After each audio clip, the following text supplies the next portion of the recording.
tidak dapat saya sebutkan satu persatu, namun tidak ada yang rasa hormat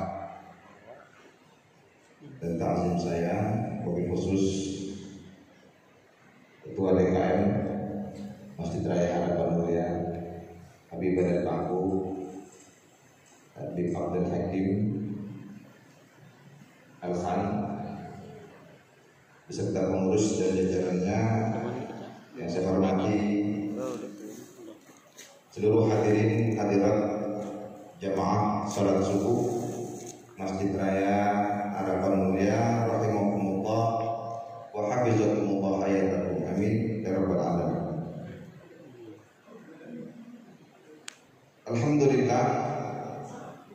Alhamdulillahilladzi amarna an nusliha ma'ishatana linaili sa'adati wa ridha hatta naquma bil wajibati wa taqwa. Asyhadu an la ilaha illallah wahdahu la syarika lahu wa asyhadu anna Muhammadan abduhu wa rasuluhu la nabiyya ba'dahu. Allahumma shalli wa sallim wa barik ala hadzal nabiyil karim habibina wa syafi'ina wa maulana Muhammadin wa ala alihi wa sahbihi ajma'in. Rabbi shrah li sadri wa yassir li amri wa hlul 'uqdatam min lisani yafqahu qawli, amma ba'd.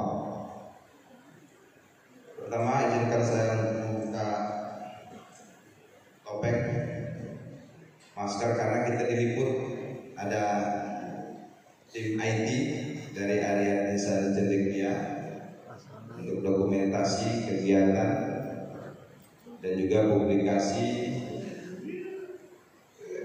seputar kajian yang saya laksanakan. Mudah-mudahan hadirnya kita, duduknya kita di rumah Allah yang sama-sama kita cintai, Masjid Raya Harapan Mulia ini dicatat oleh para malaikat dan mendapatkan pahala limpahan rahmat dari Allah Subhanahu wa taala. Amin ya rabbal alamin. Salawat dan salam semoga terlimpah tercurah kepada pemimpin umat Nabi akhir zaman, Nabi Muhammad sallallahu alaihi wasallam, kepada keluarga, sahabat dan kerabatnya. Semoga kita yang istiqamah dalam beribadah, hidupkan sunnah-sunnahnya, termasuk golongan umatnya yang mendapatkan syafaat di hari yang tidak ada satu kekuatan pun yang dapat menolong kita, di hari yang tidak ada satu kekuatan pun yang dapat menyelamatkan kita kecuali amal-amal soleh kita dan tentunya syafaat dari Nabi Muhammad sallallahu alaihi wasallam.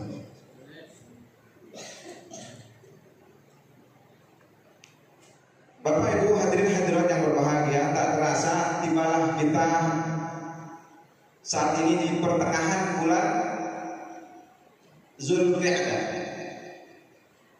yaitu salah satu bulan yang diharapkan Allah Subhanahu wa taala atau dimuliakan Allah Subhanahu wa taala di antara 12 bulan yang sudah ditentukan Allah dalam proses penciptaan langit dan bumi.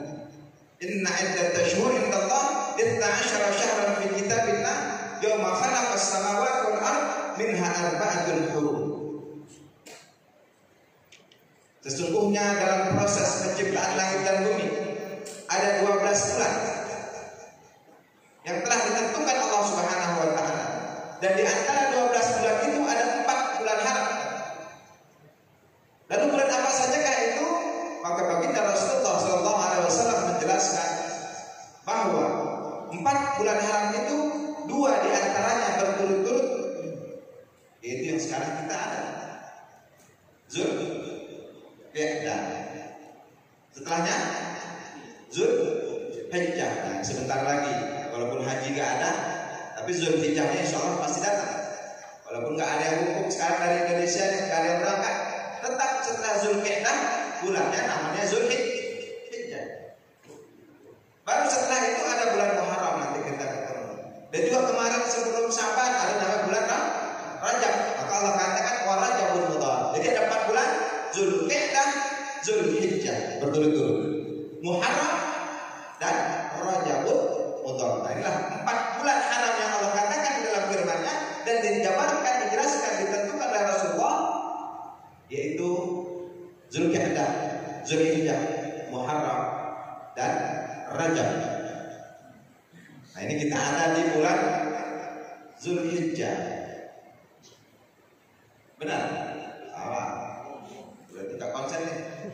Baik, kita selawat dulu kalau gitu ya. Kita mulai dengan salawat Syifa Tibil Qulub. Ada artis, ada para, tapi suaranya insya Allah subuh-subuh masih semangat ya. Allahumma salli ala sayyidina Muhammadin tibbil qulubi wa dawaiha wa abdani wa nuril absari wa diyaiha wa ala alihi wa sahbihi wa sallim. Belum semangat, sekali lagi.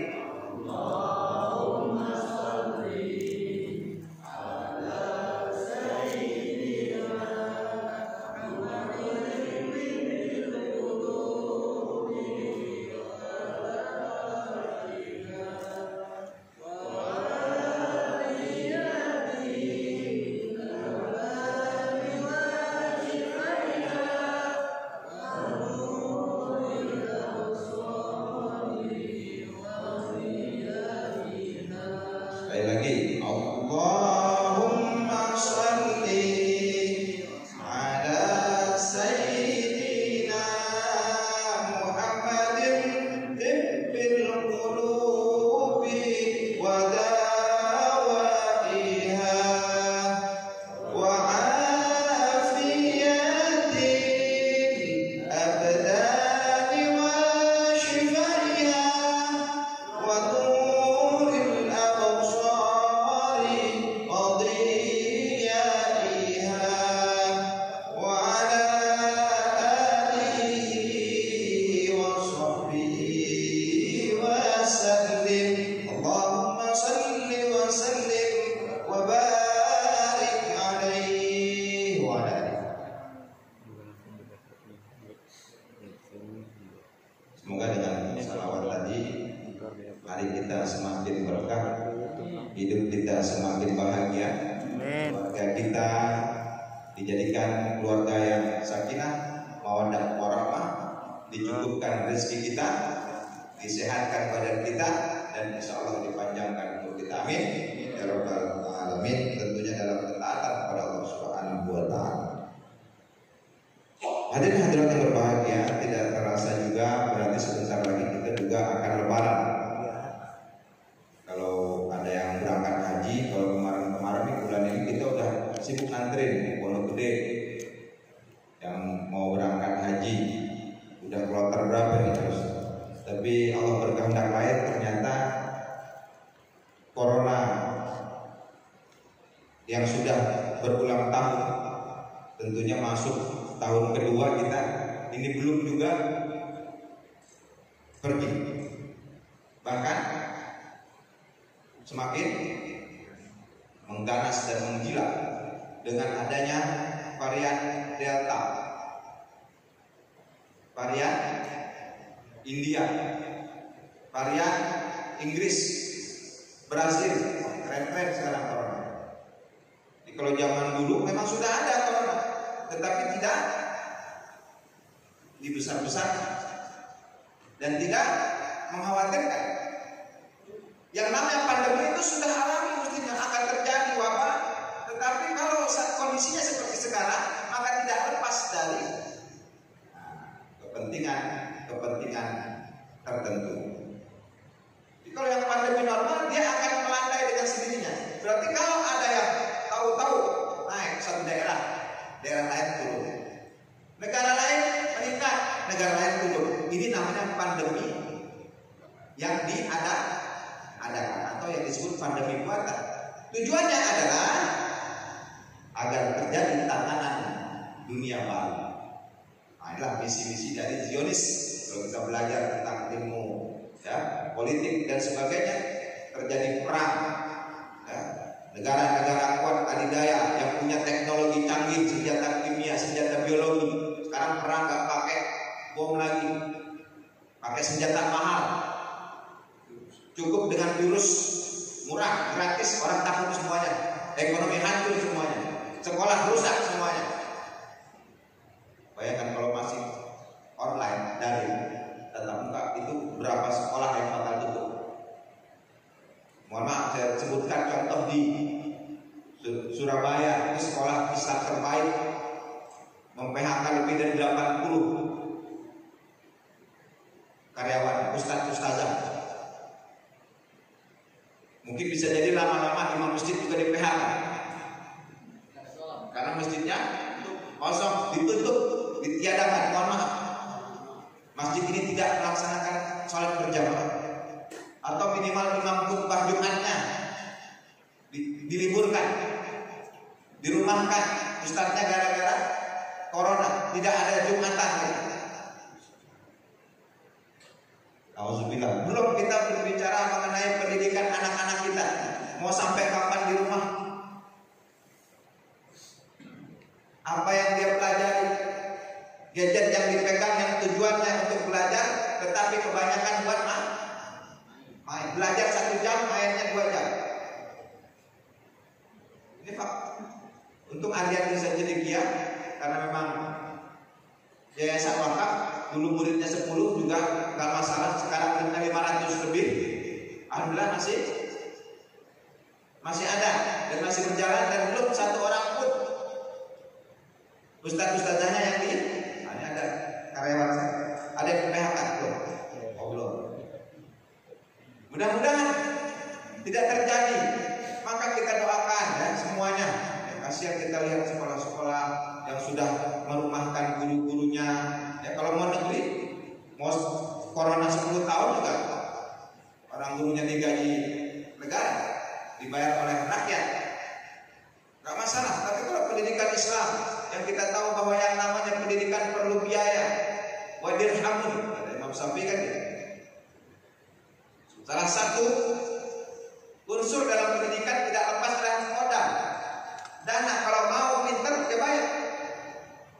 Bayangkan ulama-ulama dulu cari 1 hadis, berangkat dari Bumono pergi ke Madinah, ke Mekah, untuk menelusuri 1 matan hadis tersambung sanadnya. Itu berapa modal yang diperlukan? Contoh dari Damaskus.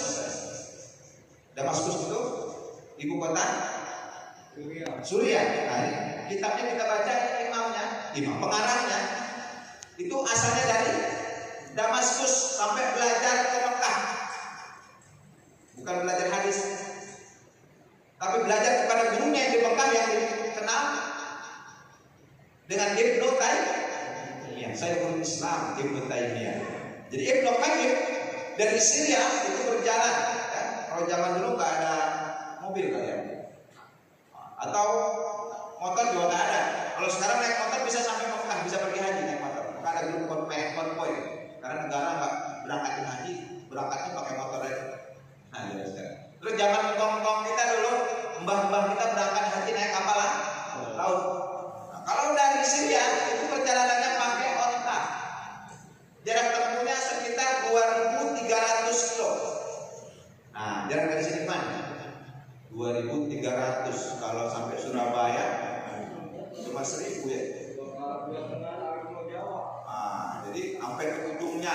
Atau kalau ke Sumatera itu sampai ke Medan, kira-kira gitu. Kalau sampai Riau cuma 1.400, ya tambah Medan. Kalau ada orang Medan tahu, 2.000 sekian. Naik mobil yang kecepatannya 100 km per jam aja nyampe nya 2 hari 2 malam. Ah, ini pakai onta, gimana naik onta? Maju mundur dikit, goyang-goyang, bayangkan. Itu berapa bulan baru nyampe ke Mekah dari Syria. Nanti Ibnu Qayyim al-Jauzi. Maka pada kesempatan ini perlu juga ya, kita baca riwayat singkat. Kita udah baca kitabnya udah main hatam, udah habis. Jadi Ibnu Qayyim itu siapa sih nama aslinya? Ternyata beliau pengarang kitab At-Tibbun Nabawi. Nah, yang kita kupas kitabnya ini bernama Al-Imam Al-Muhaddis Al-Mufassir Al-Faqih. Jadi itu gelar sebelum nama. Al-Muhaddis berarti ahli hadis. Al-mufassir ahli tafsir. Al-faqih ahli fikih. Semua fikih mazhab dilalak kitab-kitab. Semua ilmu tafsir, ya. Asbabun nuzul, munasabah ayat semuanya sudah dipelajari oleh Ibnu Qayyim. Maka disebut al-mufassir. Al-muhaddis, awalnya berarti beliau juga seorang pakar hadis, mengetahui ilmu matan, ilmu rijal, ya. Ilmu yang berhubungan tentang periwayatan hadis semuanya sudah dikuasai. Bahkan beliau banyak mentasih beberapa hadis, maka disebut al-imam al-muhaddis, al-mufassir, al-faqih, baru kita sebut namanya. Jadi imam yang kitabnya Tibun Nabawi ini kita baca ini bukan imam atau ulama kaleng-kaleng, ulama kelas dunia, belajarnya sampai ke Mekah kepada gurunya Ibnu Taimiyah, baru kita sebut namanya. Siapa namanya? Ternyata beliau punya nama Samsuddin. Ada nama Samsuddin. Samsuddin Abi Abdillah atau Abu Abdullah bin Muhammad bin Abi Bakar Az-Zur'i Ad-Dimashq. Nah, di belakangnya kita tahu ada nisbat kepada isim makan atau tempatnya. Jadi ada misalnya Ustaz siapa? Imam Nawawi Al-Bantani. Berarti dari betul ada orang Banten. Imam Nawawi Banten, Tanara, ya. Atau ada lagi Syekh Yasin Al-Fadani dari Padang. Ada Al-Falimbani, ada Al-Bukhuri dari Bogor. Ada Al-Batawi, Al-Bakasi, At-Tarumajaya yang belum, insya Allah nanti muncul ulama, ya, tokoh-tokoh dari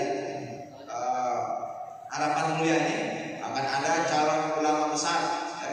Kalau yang sudah kita tahu Al-Hafiz, ada murid kita, anak kita, udah mulai ada Al-Hafiz. Begitu juga ternyata Syekh Ibnu Qayyim Al-Jauzi ini juga sudah menghafal Al-Quran dari umur 7.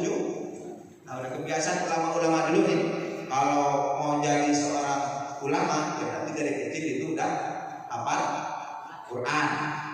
Bukan cuma Quran aja, bahkan hadis, belajar bahasa Arab. Walaupun orang Arab masih belajar bahasa, karena banyak juga orang Arab yang nggak bisa ngomong Arab Fusha, Arab akademik, dia bisanya bahasa Arab Amiyah, Arab pasaran, bahasa gaul dah. Kalau bahasa kita ya orang Betawi, ngomong di kampung gitu, kalau bisa ngomong bahasa Indonesia kata data kan ngomongnya gitu kira-kira. Apa enggak? Kalau orang kota udah gak tahu gitu. Atau orang wong Jawa naik pelosok itu, orang muda, orang Islam ngomong Indonesia, orang Indonesia nggak bisa ngomong Indonesia. Banyak buktinya gitu. Pergi ke Saudi kita tanya, katanya orang dari Sulawesi pelosok, kita tanya pembimbing haji gitu ya, pekerja ingin kasih tahu alamat, ada yang nyasar, kita tanya bahasa Indonesia nggak ngerti, waduh repot, itu ada nemtek, kita kasih alamatnya Maktab sekian. Itu banyak seperti itu. Nah ternyata di Arab juga ada orang Arab yang nggak bisa ngomong bahasa Arab. Kalau mau baca kitab berarti harus mempelajari ilmu nahwu, ilmu sorok. Ada kitab namanya Alfiyah Ibnu Malik untuk belajar bahasa Arab. Ada peneliti, yang dari pondok-pondok Lasem, Rembang, Wiron itu ngaji kitab-kitab itu. Nah beliau Ibnu Qayyim membaca Alfiyah dari kecil nih, udah hafiz 7 tahun tadi ya, udah ngapalin kitab hadis, udah belajar kitab fikih, belajar di guru-guru setempat. Pas sudah agak dewasa, sama seperti ulama-ulama kita, pendiri NU siapa? Syekh Hasyim As'ari. Pendiri Muhammadiyah siapa? Ahmad Dahlan. Semuanya berangkat ke Mekah. Jadi belajar agamanya langsung ke Arab. Jadi jangan dijelek-jelekin ya. Di Indonesia ini kita Islamnya Nusantara aja deh. Gak ada Islam Arab gitu ya. Lebih keren Islam Nusantara. Karena begitu ada ulama-ulama. Ustaz-ustaz atau kiai yang ngomong begitu. Ternyata semua pendiri-pendiri ormas besar di Indonesia ini, ulama-ulama besar di Indonesia ini pasti berburu ke Arab. Jadi jangan dijelek-jelekin orang Arab. Kalau bukan karena orang Arab, berarti kita nggak ada Islam, nggak nyampe ke sini. Kalau bukan karena ada wali-wali, bukan wali santri, wali murid ya, wali songo, penyebaran Islam di Jawa nggak menantang. Makanya untuk ada wali apa namanya? Sunan Raja, ada Sunan Muria, Sunan Ampel, Sunan Gunung Jati. Ini semua pasti silsilahnya dari Arab. Mereka lah yang menyebar. Bersyukur, berterima kasih. Jadi ini kitab Tibbun Nabawi yang kita baca, yang dikarang oleh Syekhul Islam yang kedua. Yang pertama tadi Ibnu Taimiyah. Kenapa disebut Syekhul Islam yang Astani? Karena Ibnu Qayyim ini banyak menyerap ilmu dari guru beliau yang di Mekah, yaitu Ibnu Taimiyah. Ibnu Taimiyah dapat gelar Syekhul Islam yang pertama.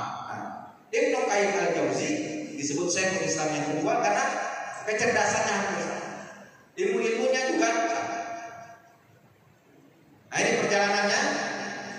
Jadi kita kenal dengan Ibnu Qayyim al-Jauzi, ternyata ada kisahnya, ada sejarahnya bahwa beliau ini tadi Ad-Dimashqi, lahir di Damaskus ya, tahun 691 Hijriah. Berarti sudah lebih dari 700 tahun lalu ya. Kitabnya masih bagus. Sekarang dicetak ulang, masih kuning tapi ini disebut kitab kuning karena kertasnya kuning. Tapi kebanyakan sekarang kitabnya udah warna putih pakai HPS. Jadi bukan kitab kuning lagi, kitab putih. Kitab kuning itu apa sih artinya? Klasik, kitab-kitab turos klasik yang dulu ditulis biasanya pakai kertas berwarna kuning. Nah, orang kita nyebutnya kitab kuning, pada kitab klasik. Kenapa? Karena sudah dikarang lebih dari 700 tahun. Sekarang masih kita baca. Luar biasa. Ibnu Qayyim al-Jauzi lahir tadi di Damaskus tahun 691 Hijriah, wafat 751 Hijriah. Kalau sekarang 1442 Hijriah. Berarti kalau dikurang 751 ya sekitar 700 kurang ya, 690 sekian tahun yang lalu beliau sudah wafat. Tapi kitabnya, ilmunya masih dipelajari dan kita kaji. Jadi Nisbat al-Jauzi itu adalah salah satu sekolah yang dipimpin oleh ayahanda beliau. Jadi di Damaskus itu ada satu sekolah ya, didirikan oleh Syekh Muhyiddin bin Hafiz bin Faraj Abdurrahman al-Jauzi. Kayak misalnya sekolah Al-Azhar ya, atau sekolah apa yang terkenal Al-Taqwa. Maka di sini ada Al-Jauzi. At-Taqwa ada At-Taqwa Pusat, At-Taqwa Cabang, At-Taqwa 1. Di sini At-Taqwa berapa? Atau ada Al-Wataniyah. Di sini ada Al-Wataniyah. Wataniyah 43. Al-Wadul Al-Mahmud ya, anaknya Kiai Mulki. Kemarin Kiai Hasbioto wafat. Kalau di At-Taqwa terus ya, ada At-Taqwa berkembang, alumninya mendirikan At-Taqwa. Nah, begitu juga ternyata Ibnu Qayyim al-Jauzi bapaknya adalah pengurus di Yayasan Al-Jauzi di salah satu kota, ya, satu daerah di Damaskus.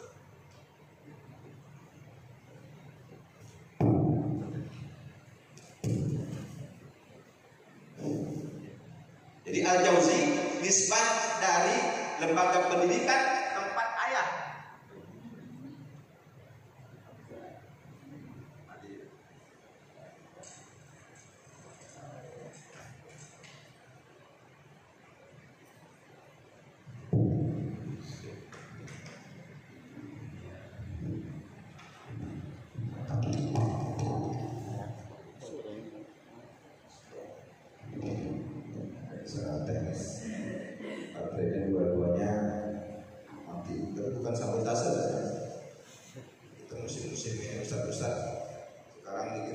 sensasi. Ulama-ulama yang berani berkata benar sekarang udah pada tiarap, takut. Karena kalau orang sekarang menyerukan kebenaran, itu biasa berakhir di kerangkeng sama. Begitu juga Ibnu Qayyim al-Jauzi, Ibnu Taimiyah, gurunya Qayyim juga dipenjara oleh rezim yang berkuasa pada masa mereka menjadi ulama. Jadi kalau ulama-ulama besar itu rata-rata ya harus bertentangan dengan pemerintah atau rezimnya, karena dia pasti menyuarakan kebenaran walaupun itu pahit dan konsekuensinya ditanggung sendiri. Nah, Ibnu Taimiyah juga dipenjara, Ibnu Qayyim bahkan 2 kali karena di masa itu ada pendapat ya, dari rezimnya yang minta agar ziarah-ziarah kubur dibuka kembali. Nah, beliau termasuk ikut gurunya tidak mau melaksanakan ziarah kubur yang tidak sesuai syariat. Nah, ulama ini saat itu Ibnu Qayyim tidak ingin mengikuti apa yang diminta oleh pemimpinnya saat itu. Ya, kalau kita tahu Saudi sangat keras ya dengan paham Wahabinya, tentu Salafinya ini mengharamkan, maka habis rata semua sekarang kubur-kubur. Ya kita nggak tahu sekarang mau ziarah ke makam siapa gitu ya, karena semuanya dibagi itu nggak ada nisannya, ada nggak ada, susah nyari nama, itu cuma batu-batu doang, tanah digundukin dikit batu, nah begitu. Nah itu pertentangan di saat itu ya berujung kepada dipenjarakan banyak ulama karena tidak sesuai dengan paham atau keinginan dari sultan atau rezim ya, kalau sekarang kita sebut, yang berkuasa di masa para ulama itu, maka berakhir di penjara. Maka begitu juga nasibnya di Indonesia kayaknya. Sekarang ini kita lihat miris ya, bahwa banyak ulama-ulama yang dianggap garis keras, dianggap radikal gitu ya. Sebenarnya yang radikal siapa nggak tahu, ingin membela kebenaran, menyuarakan persatuan ya. Ya itu kadang bernasib nahas gitu. Nah itulah wajah dan gambaran dari rezim dari masa dulu ya, dari zaman dulu. Jadi kita sampai tadi di Al-Jauzi, satu lembaga pendidikan yang dipimpin oleh ayahanda dari Ibnu Qayyim ini ya, atau Syamsuddin ini, maka disebut namanya Imam Ibnu Qayyim al-Jauzi. Nah, tabarukanlah mengambil nama ini tadi daerah atau sekolah yang ada di daerah al-Jauzi. Nah, ini sejarah singkat dari pengarang kitab At-Tibbun Nabawi. Ya, yang bernama asli adalah Al-Imam Al-Muhaddis Al-Mufassir Al-Faqih Syamsuddin Abi Abdillah Muhammad bin Abi Bakar Az-Zur'i Ad-Dimashqi, yang dikenal dengan Ibnu Qayyim, yang nggak pakai alif lam, Ibnu Qayyim al-Jauzi, yaitu murid dari Ibnu Taimiyah ketika di Mekah. Tentu sebelum ke Mekah, ketika di Damaskus dia tingkat SD belajar sama guru SD-nya gitu. Kalau sekarang ya ada MI gitu, ada MTS. Kalau zaman dulu nggak ada, ya, karena nggak ada di Kementerian Pendidikan, nggak ada, Diknasnya nggak ada dulu, Kemenangnya juga nggak ada, kira-kira gitu. Jadi ya belajar sesuai kapasitas keilmuan, hatam Al-Quran, hafiz, naik levelnya hafal hadis, selesai beberapa kitab hadis, naik lagi menjadi seorang mufassir yang mempelajari kitab-kitab tafsir, menguasai tuntas, berguru lagi cari guru yang ahli di bidang fikih, maka disebut al-faqih, al-muhaddis, al-mufassir, al-faqih. Maka disitulah terkumpul keilmuan-keilmuan sehingga ia menjadi seorang ulama yang masyhur dan diperhitungkan. Nah, ini Ibnu Qayyim al-Jauzi. Membuktikannya apa? Beliau juga ternyata kemudian melahirkan murid-murid didikan yang luar biasa hebat. Ada Ibnu Katsir yang kita tahu tafsir, kita pernah baca tafsir Ibnu Katsir, cuma ada beberapa jilid. Nah itu murid langsung dari Ibnu Qayyim al-Jauzi ini. Nah, itu salah satu contoh salah seorang muridnya. Ada Ibnu Rajab yang terkenal mungkin Ibnu Katsir kalau di Indonesia ini. Nah, maka pada kesempatan ini mari sama-sama kita bacakan Ummul Quran, ya, kita hadiahkan Fatihah khusus buat al-muallif ya, pengarang dari kitab Tibbun Nabawi ini. Mudah-mudahan Allah berikan ya, keberkahan dari ilmu almarhum ini.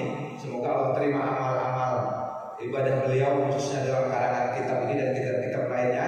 Mudah-mudahan Allah lapangkan kuburnya dan dijadikan kuburnya menjadi taman-taman surga. Dan kita yang mempelajari ini muridnya secara ideologi, murid tidak langsung, tetapi mudah-mudahan kita yang mengamalkan juga ya, mendapatkan pahala dari Allah Subhanahu wa taala karena kita mengikuti apa yang disampaikan beliau, yang disadur, diambil ya dari tafsir, dari hadis dan juga fikih yang diabadikan dalam kitab At-Tibbun Nabawi ini. Ala hazniya wa ala kulli niyatin shalihah wa ila hadratin Nabi Mustafa Rasulillah sallallahu alaihi wasallam syai'un billahi lahumul Fatihah.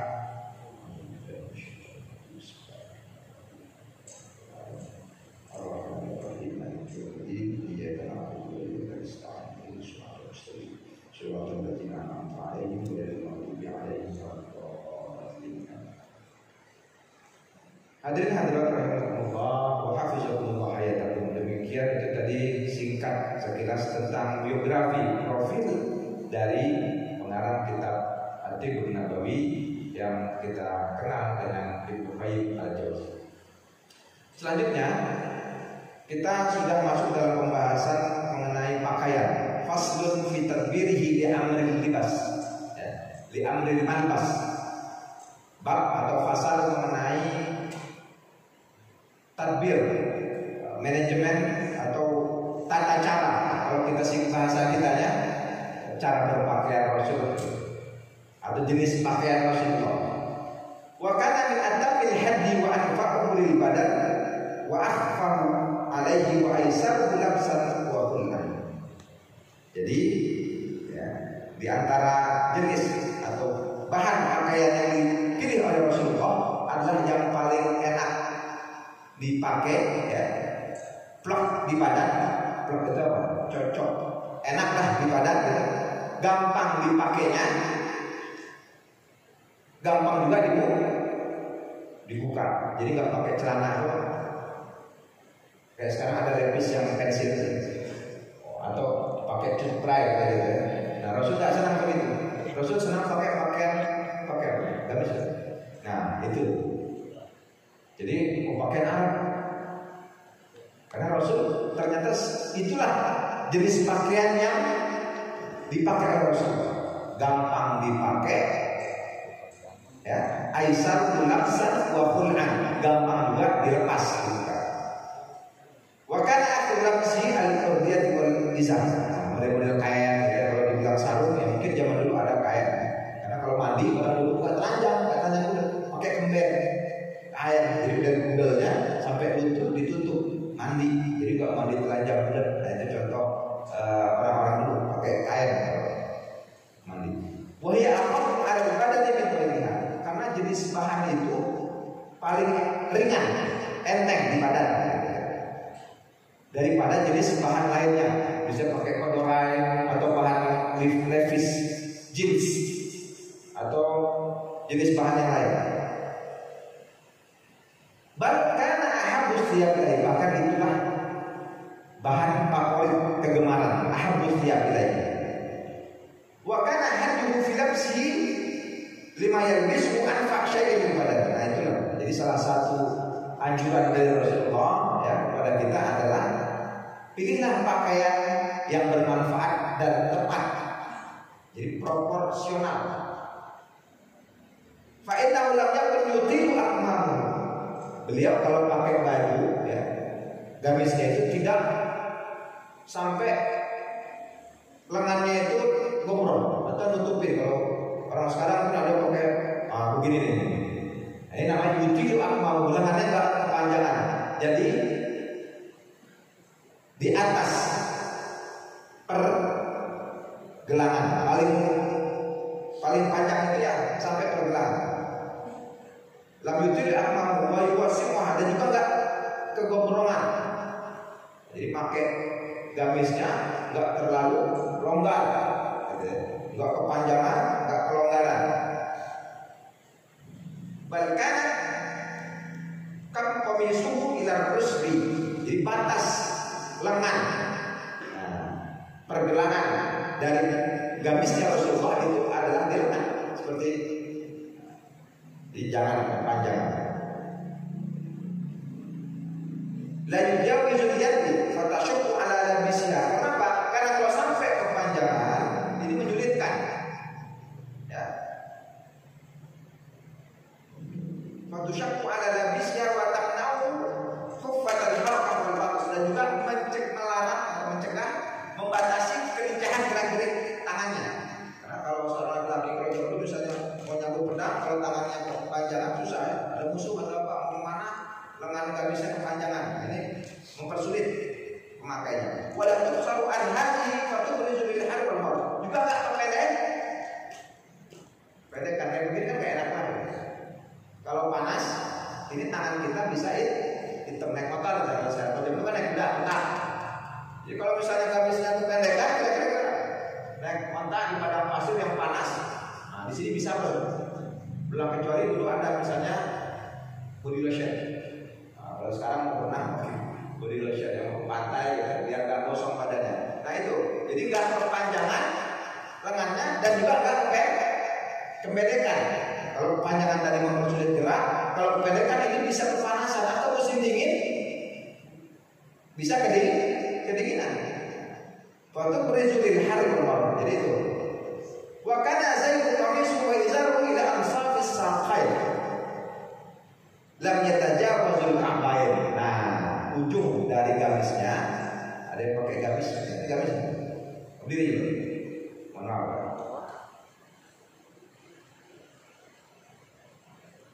Oke, dilurusin nanti pas. Jadi sampai saqain dan tidak melebihi dari ka'bain. Tidak lewat mata kaki. Mata kaki. Jadi nggak boleh gamisnya itu nutupin banget. Kalau ini masih pas ya. Tangannya juga nggak terlalu sampai nutupin lengannya, lebih lengan. Nah, kira-kira gitu. Jadi juga nggak sampai tinggi banget. Nah, kalau kependekan di tangan tadi lengan bisa kosong.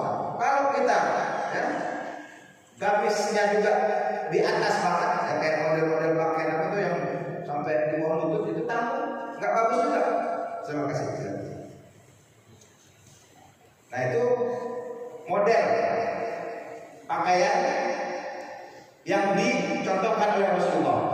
Mirip-mirip jangan tablik kan gitu. Ada yang tablik di sini. Tapi tablik juga jangan terlalu tinggi. Kadang saya lihat tinggi banget. Rasul batasnya jangan melebihi mata kaki. Artinya apa? Kalau di atas mata kaki sedikit itu bagus. Karena kalau agak tinggi juga kita melihatnya nggak enak karena pasti bulu-bulunya terlalu nyentrik. Kecuali bulu-bulunya bagus gitu. Nah, kalau bulu-bulunya tebal banget serem melihatnya gitu. Nah itu. Jadi itu pakaian yang disukai oleh Rasulullah. Jenisnya sudah tahu tadi kita bahan-bahan tipis. Sekarang warnanya. Oh, belum sampai warna. Fayuzil masyi wa yaqumu wa yaj'alu kayyan.